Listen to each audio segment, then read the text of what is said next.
Sampai di segmen terakhir di Rakyat Bersuara, saya akan menyampaikan kesempatan pada segmen terakhir ini kepada masing-masing narasumber. Yang pertama saya berikan kesempatan adalah Bung Reza Indragiri. Silakan Bung Reza.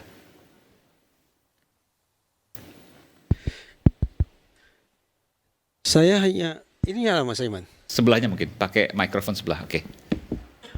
Ya, silakan.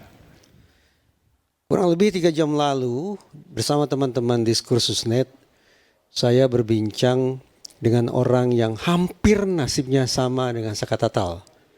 Yaitu anak muda yang pada tahun 2017 ditangkap oleh polisi, mengaku dipukuli, akhirnya dibawa ke ruang sidang, proses hukum mengandalkan pengakuan. Tapi 3 orang hakim tanpa dissenting opinion, bulat menyimpulkan, memutuskan tidak terbukti. Bebas. Apa yang ingin saya katakan? Dalam kasus geng motor Jatiwaringin All Star itu, kerjasama yang baik antara terdakwa dengan penasihat hukumnya berujung pada gilang gemilang. Pada kasus Cirebon ini, saya khawatir ini kombinasi dari 2 hal. Kekhawatiran ya, jadi bisa diuji. Pertama, dari otoritas penegakan hukum, ada kesan sudah terjadi miscarriage of justice. Dan pada saat yang sama, di seberangnya ada bad lawyering, proses pendampingan hukum yang tidak optimal. Kombinasi antara indikasi miscarriage of justice di satu sisi dan bad lawyering atau pendampingan hukum yang tidak optimal di lain sisi berakibat pahit. Kaum rakyat jelata semacam ini akhirnya merasakan nasib yang bukan alang kepalang pedihnya. Sungguh-sungguh saya berharap bahwa sekarang semua pihak terbuka hatinya, terbuka pikirannya, koreksi kembali segala kesan atau indikasi miscarriage of justice. Dan kepada teman-teman advokat, Pak Agus, Pak Razman, Pak Yudi, Bu Titin, Mas Farhat mungkin di luar sana, ada Pak Yogi, Pak Tony, Pak Muhtar dan kawan-kawan, pastikan kali ini mereka melakukan pendampingan secara optimal sehingga tidak dicap lagi sebagai bad lawyers alias pendamping hukum yang tidak optimal. Bung Boris silakan. Ya, kalau dari saya begini. Dalam banyak kasus kita itu suka miss atau keliru dengan sistem pembuktian yang kita anut.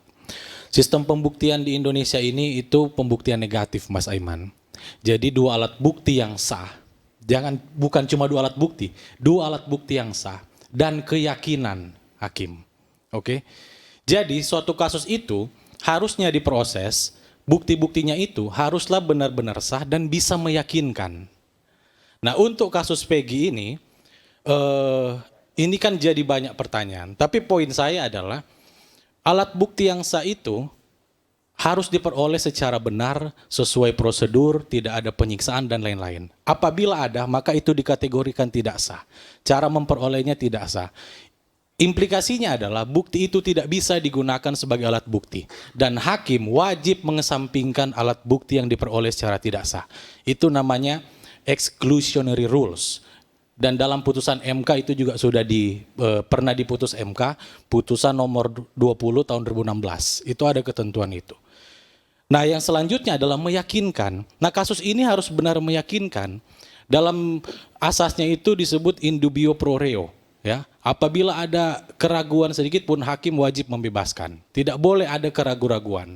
Nah, ukuran suatu kasus itu benar-benar meyakinkan atau dalam teori disebut beyond reasonable doubt. Simpelnya dalam suatu kasus nggak boleh ada celah sedikit pun, harus perfect keyakinan itu. Kalau ada satu aja ukurannya nih ya, kalau ada satu aja pertanyaan yang mengganjal di hati atau pikiran kita akan suatu kasus, atau ada pertanyaan kayaknya bisa jadi ini deh, mungkin begini nih, mungkin begini, itu artinya kita belum yakin akan kasus itu. Satu aja pertanyaan mengganjal itu artinya kasus ini belum yakin. Nah, memang tugas penyidik di sini berat. Oke. Dia harus bisa mencari bukti yang sah dan harus bisa meyakinkan itu. Baik. Menjawab seluruh pertanyaan-pertanyaan yang ada di publik yang berbau janggal itu harus bisa dijawab. Baik. Nah, Makasih. jadi sedikit lagi kita kasih waktu Singkat saja. penyidik untuk bekerja. Apabila memang penyidik memperoleh 2 alat bukti yang sah dan dia cukup yakin akan itu, ajukan ini ke pengadilan. Oke, Tapi baik. apabila tidak, maka hentikan. Baik, terima Karena kasih. masih memungkinkan untuk kasus ini di SP3. Terima kasih. Oke, pesan yang kuat, baik. Terima kasih.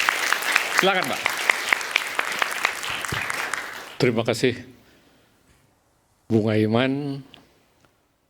Ketika seseorang tadi dipertanyakan surat kuasanya, perlu diketahui yang namanya surat kuasa itu ada kalimat baik secara sendiri-sendiri maupun bersama-sama. Iya, iya. Jadi ketika satu tim tentu ada yang bergerak mengumpulkan data, ada yang macam-macam. Jadi bisa bergerak masing-masing tapi tujuannya sama.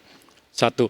Kedua, ketika seseorang pengacara bilang mau PK, mau pra-peradilan, mau apa, untuk saya pribadi itu urusan mereka. Mau dipercepat walaupun janjinya seminggu, akhirnya jadi sebulan, jadinya 3 hari, itu kan mereka. Karena mereka kan punya strategi, punya perhitungan, Pak. Itu bukan urusan kita.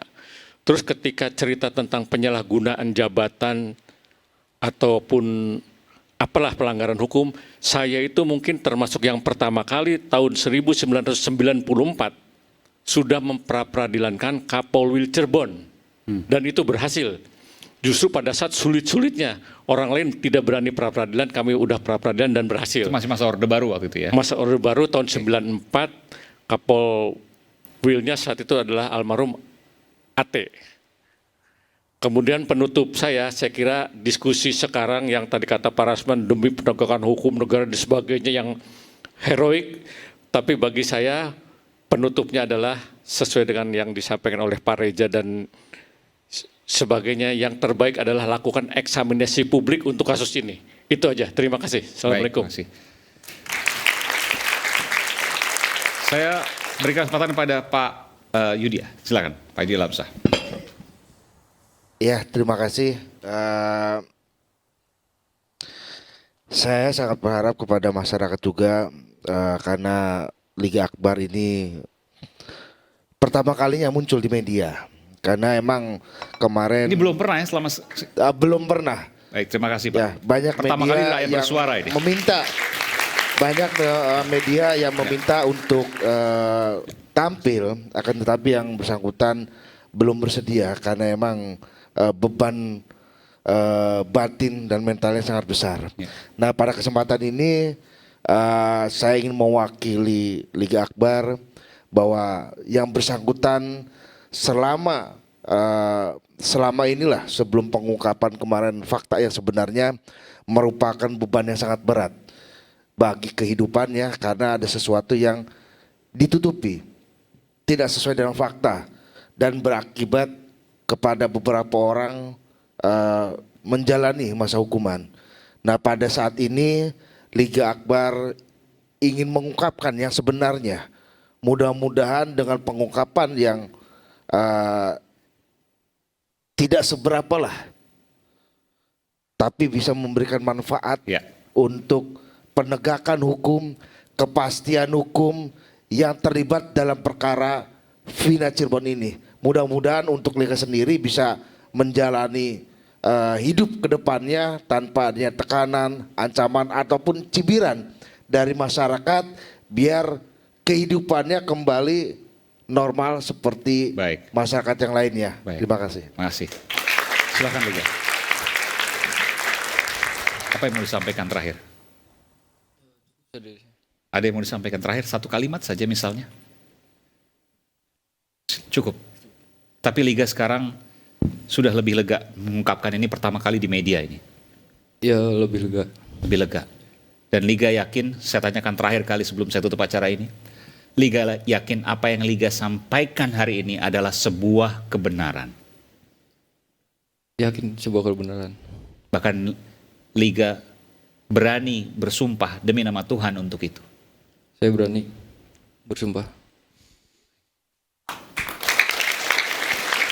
Silahkan Ibu. Ada pernyataan.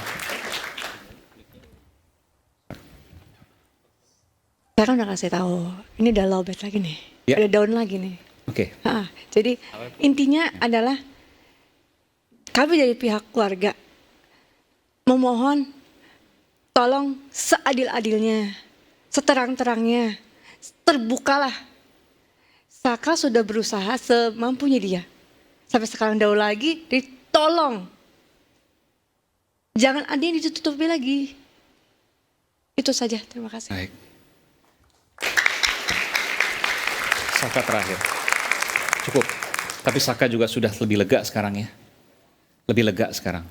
Dan Saka akan tetap terus mengatakan kebenaran. Kalau Saka pribadi sih, Saka maju terus nggak akan mundur. Tidak akan mundur. Saka berani untuk itu. Mengatakan kebenaran. Saka berani. Saka merasa bahwa ketika mengatakan kebenaran maka Tuhan bersama Saka. Amin. Ya kalau Saka pribadi mah, Saka mah maju terus nggak akan pernah mundur. Tidak akan pernah mundur. Baik.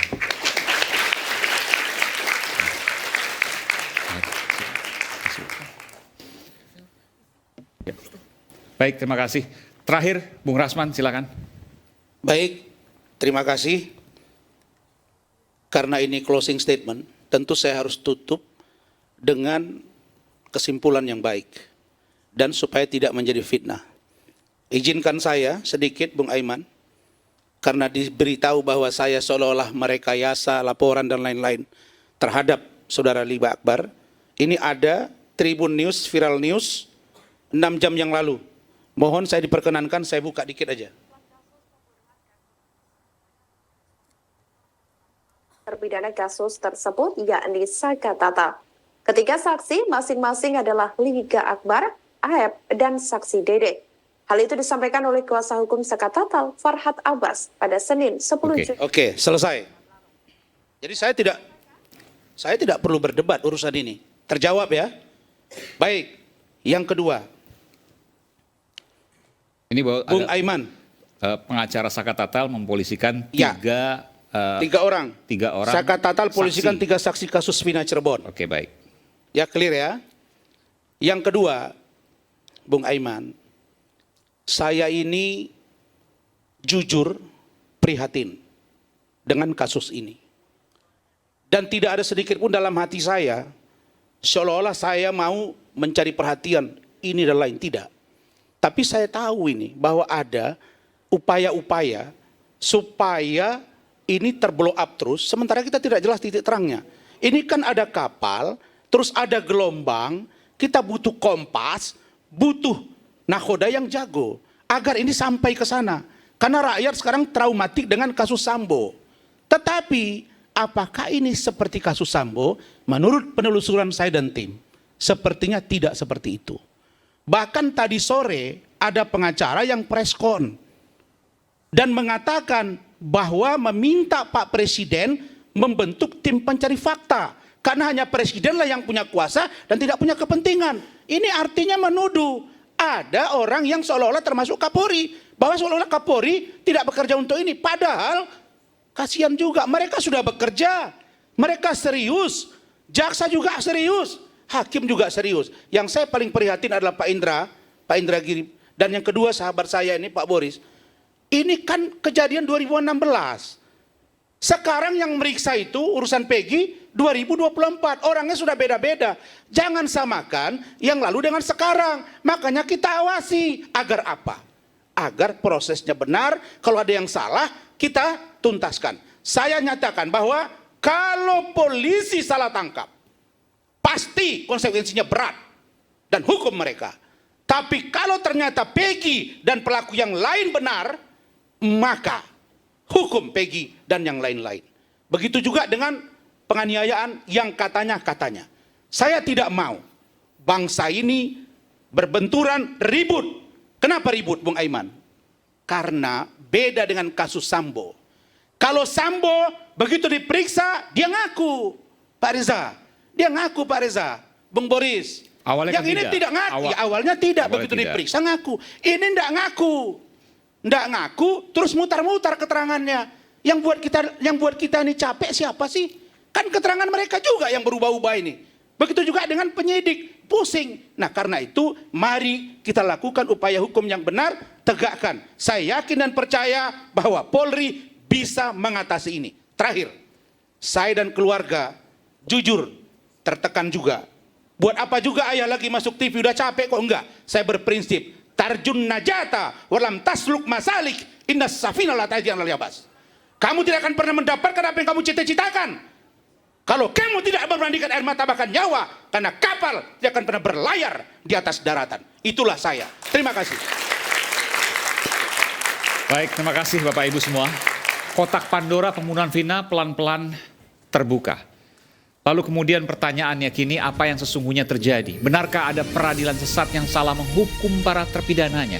Jika benar, maka kasus Sengkon dan Karta berulang. Keduanya adalah dari Bekasi, petani miskin yang dihukum bui. Jangan lagi ada kasus serupa terulang. Dan kini polisi terus bekerja, para pengacara siaga membela. Bersama publik menanti cerita nyata yang gamblang terbuka untuk membuktikan sebuah nilai kebenaran. Saya Aiman Wicaksono, sampai jumpa di Rakyat Bersuara berikutnya. Salam.